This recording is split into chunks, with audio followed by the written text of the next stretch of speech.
Hello, my name is Stanley Heller. Welcome to The Struggle. Today we talk about Syria and we talk about Palestine. This is 10 years after the start of the uprising in Syria, 10 mostly horrible years. It began with writing on a wall. Some children at this school in Daraa in the south, who had been hearing news about the successful uprising in Egypt, scrawled some of the slogans that they had heard on their school wall. They were grabbed by Syrian security and tortured, some having their fingernails ripped out. This had always worked for the Assad family before, but not in 2011. Protests started, and even when people were beaten or shot, the crowds got larger. This is Daraa on March 18th, 2011. As I understand it, the people shout out, "Freedom, freedom," and after today, no fear.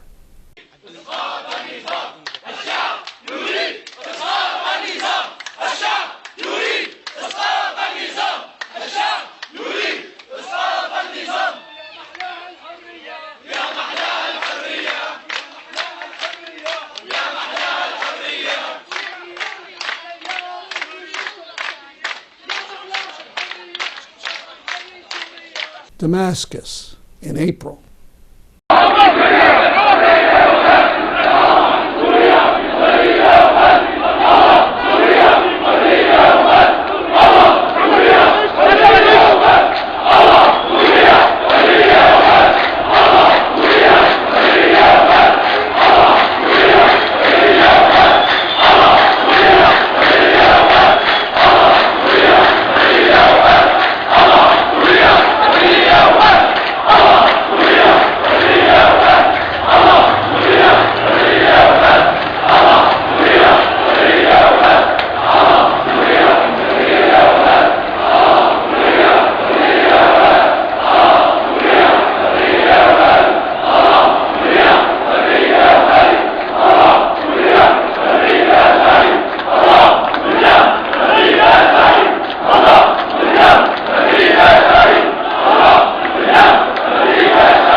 Hama in the center of the country in June.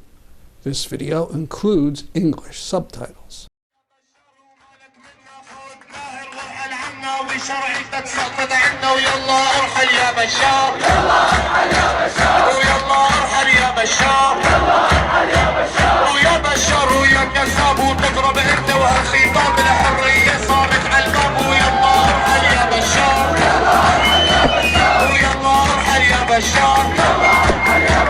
ويا بشر ويا كذاب وتضرب انت وهالخيطان بالحرية صارت على الباب ويلا ارحل يا بشار ويلا ارحل يا بشار ويا ماهر ويا جاباني ويا عميد الامريكان الشعب السوري ما بينهان ويلا ارحل يا بشار ويلا ارحل يا بشار ويا ماهر ويا جاباني ويا عميد الامريكان الشعب السوري ما بينهان ويلا ارحل يا بشار ويلا ارحل يا بشار ويا بشار ويا كذاب وتضرب انت وهالخطاب الحرية صارت على الباب ويلا ارحل يا بشار ويلا ارحل يا بشار ويا بشار وطز فيك وطز يلي بيحييك ويلا ارحل يا بشار ويلا ارحل يا بشار ويا بشار وطز فيك وطز يلي بيحييك والله ارحل طلع فيك ويلا ارحل يا بشار ويلا ارحل يا بشار ويا بشار وحاجة تدور ودمك في حما مهدور وخطأك ما له مغفور ويلا ارحل يا بشار ويلا ارحل يا بشار ويا بشار وحاجة تدور ودمك في حما مهدور وخطأك ما له مغفور ويلا ارحل يا بشار ويلا ارحل يا بشار مستعجل فترة حرامي شالي شو ماهر ورامي سرقوا اخواتي وامامي يلا بشار مسحت الفترة حرامي شادي شو ماهر ورامي صاروا اخواتي وعمامي يلا ارحل يا بشار ويلا ارحل يا بشار ويا بشار ويا من بس وتضرب انت وحزب البعث وروح صلح حرف الاس ويلا ارحل يا بشار ويلا ارحل يا بشار ويا بشار ويا من بس وتضرب انت وحزب البعث وروح صلح حرف الاس ويلا ارحل يا بشار ويلا ارحل يا بشار ويا بشار وطز فيكو طز يلي بيحييكو والله خلي فيكو يلا ارحل يا بشار ويلا ارحل يا بشار ويا باهر ويا جبان ويا عميل الامريكان الشعب السوري مدينان ويلا ارحل يا بشار ويلا ارحل يا بشار وبدنا نشيل لبشار وبهمتنا القوية سوريا بدها سوريا بدها وبدنا نشيل لبشار وبهمتنا القوية سوريا بدها سوريا بدها وبدنا نشيل لبشار وبهمتنا القوية سوريا بدها سوريا بدها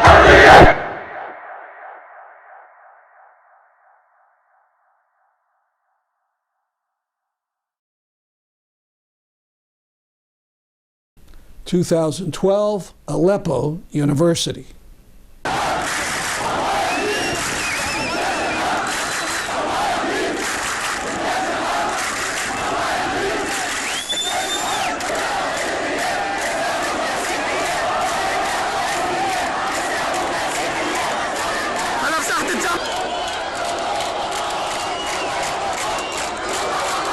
رفع علم استقلال في ساحة الجامعة. الله أكبر. ساحة الطب.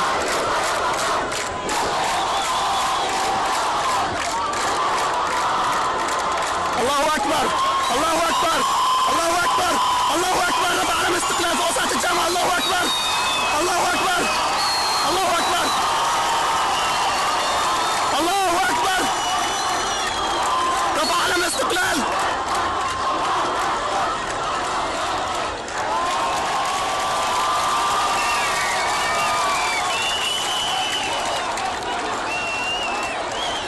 I never saw this one from 2012 until this week. It was a protest and funeral march in Daraa that included some kind of dancing.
Drop food, not bombs. Drop food, not bombs. Drop food, not bombs. Drop food, not bombs. Drop food, not bombs. Drop food, not bombs.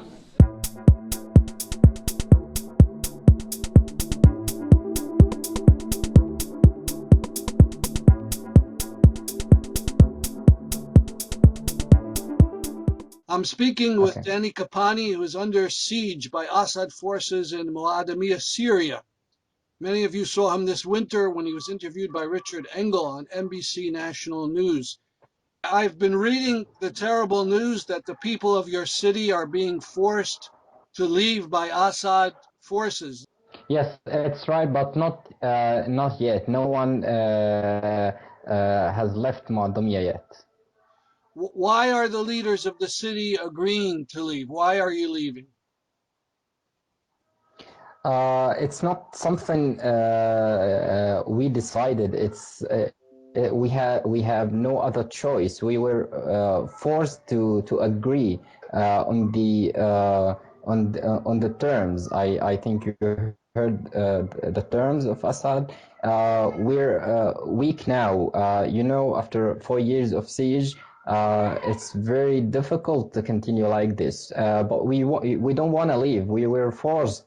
We were forced to leave. What has it been like the last month, let's say? It stopped something like 90%.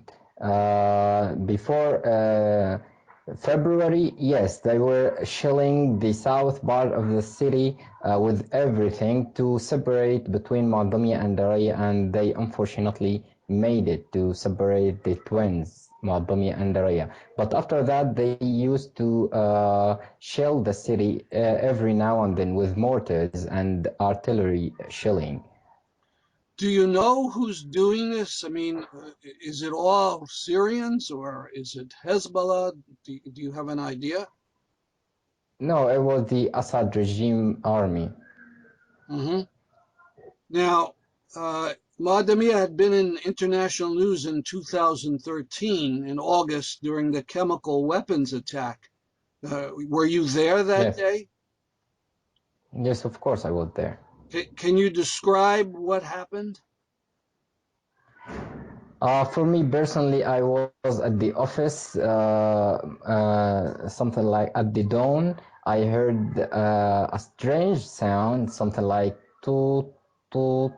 I just went straight away to the roof of the building where I was, where the office is, and just tried to listen where the sound is coming from. It was coming from the west, from Damascus, the city, and I, after like 5 minutes, I heard screaming, people screaming, and cars rushing. I rushed to the place. I found people carrying other people who seems, for the first sight, seemed like dead. Now to a couple support rallies in the United States that we at TSVN recorded. The first in 2017 in Washington, D.C.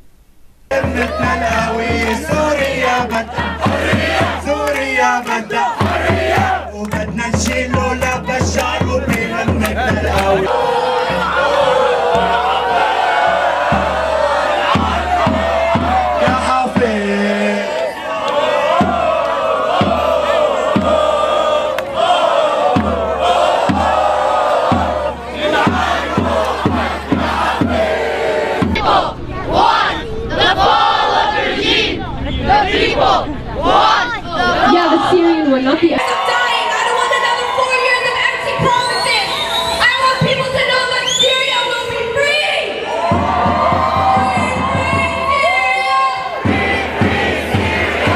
Long live Syria! Long live Syria! There is only one solution. There is only one solution. Revolution, revolution, revolution, revolution. And from 2018 in Times Square, New York City. Hello, New York City! That's more like it. Hello, New York City! Brothers and sisters, yes, sir.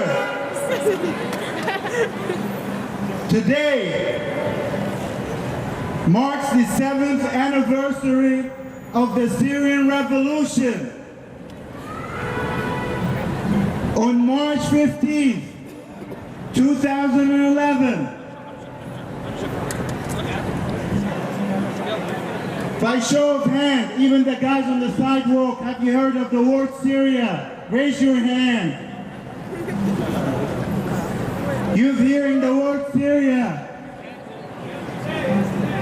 A group of children, ages 9 to 13, went to a school and right on the wall, inspired by peaceful demonstrators in the Arab world. They wrote on the walls, "We want democracy and we want freedom." Now remember, these are 9 and 10 years old, like the children who are standing with us today. Hours later, the Syrian government detained those children by themselves, unclipped their nails, tortured them.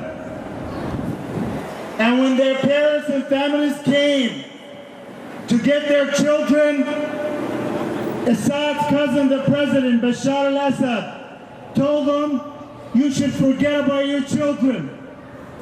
Telling their parents, "You should forget about your children and go make new ones.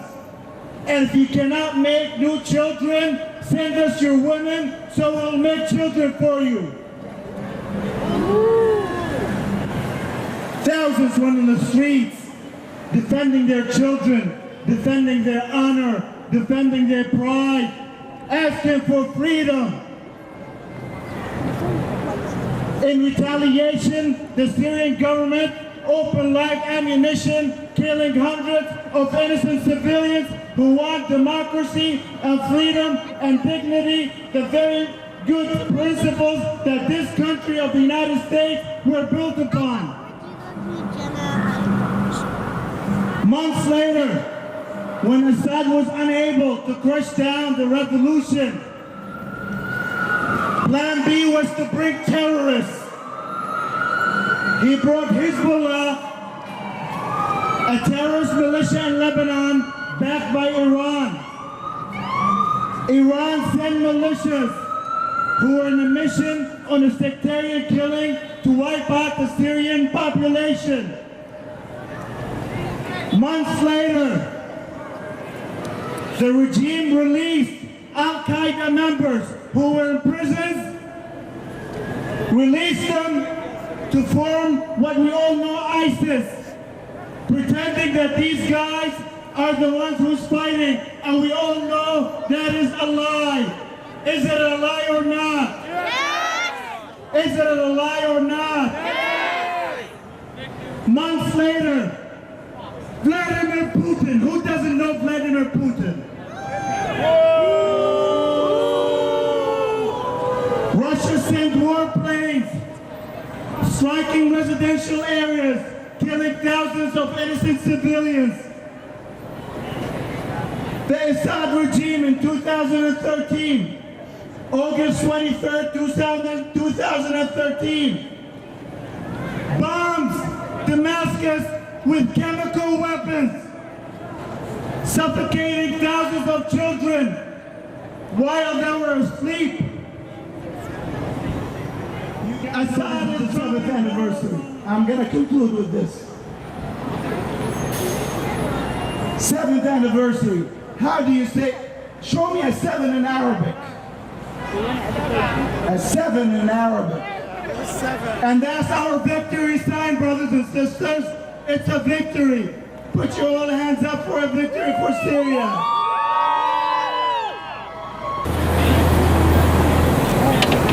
I have one more song for you right now, and then maybe I'll come back later. I want to thank you all for listening, and thank you all for having me be a part of your revolution and your cause.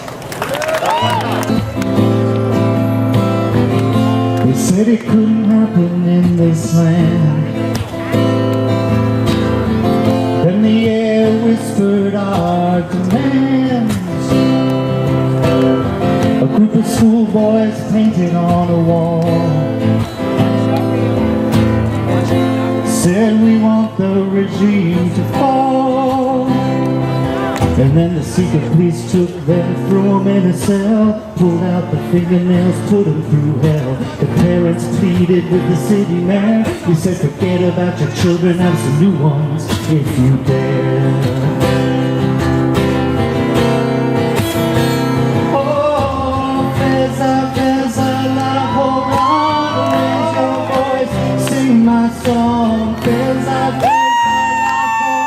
بهدية I want freedom كذا فزلا سوريا and I'm not going with you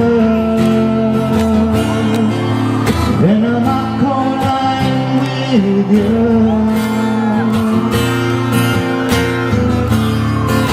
Before the Iranian consulate near the United Nations. Revolution, revolution. Revolution, revolution. Revolution, revolution. Revolution, revolution. Revolution, revolution. Revolution, revolution. Revolution, revolution. Revolution, revolution.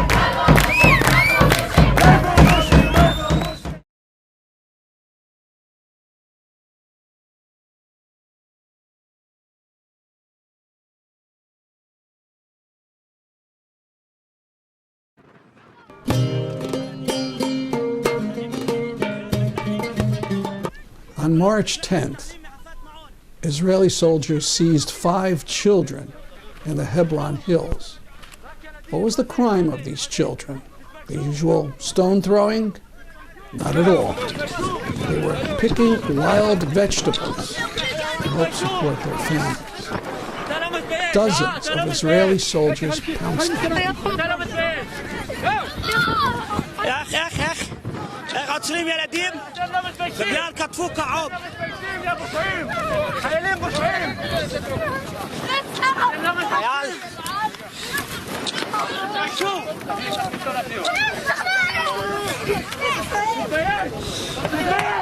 يا ابو شيخ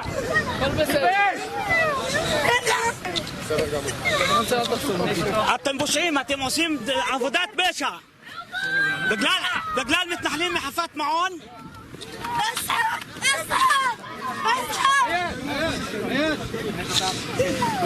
بس يجي ابوه بس يجي ابوه شوفوا يجي ابوه هو جاي انا ما بدي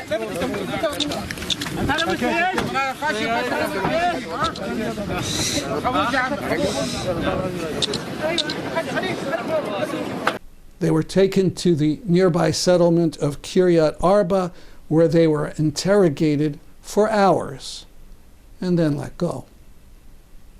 If the name Kiryat Arba means nothing to you, this is the settlement that has a Meir Kahana Park, and in it a loving memorial to Baruch Goldstein, the man who murdered 29 worshippers in the Ibrahimi Mosque in 1994.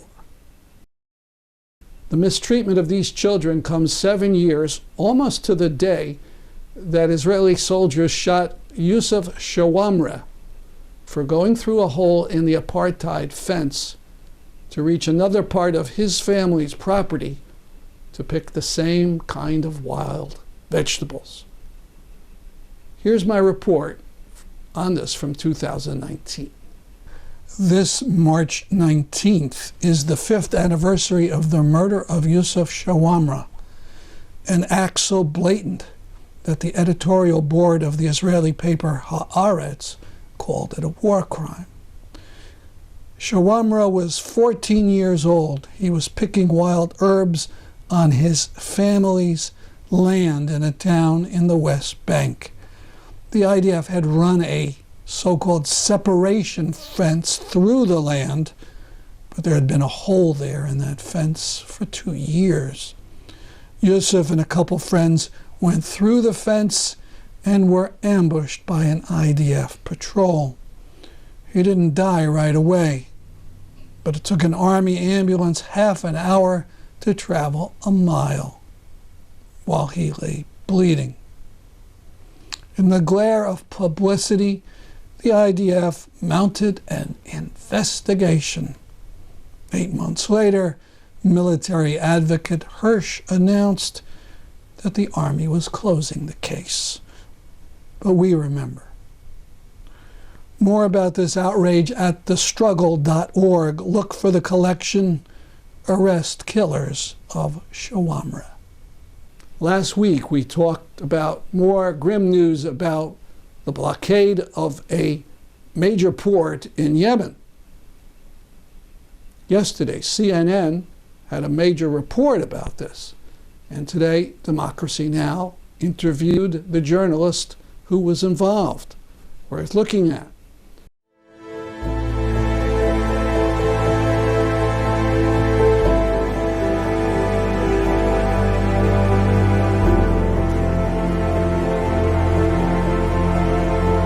This hospital here in Sana'a, and this is one of the few rare places that a child or family can come to, and most children, families are turned away because there are not enough beds. In fact, I asked the doctor, I said, what happens to the children who get turned away? And the doctor said, most of them go home to die. This is the result of 6 years of war, man-made conflict, and economic deterioration. And it's just a disgrace on humanity that this is taking place. It's not right, it's wrong. And the world needs to end this war, and they need to help these little children. This is just a travesty. We need money, we need support, and we need it now.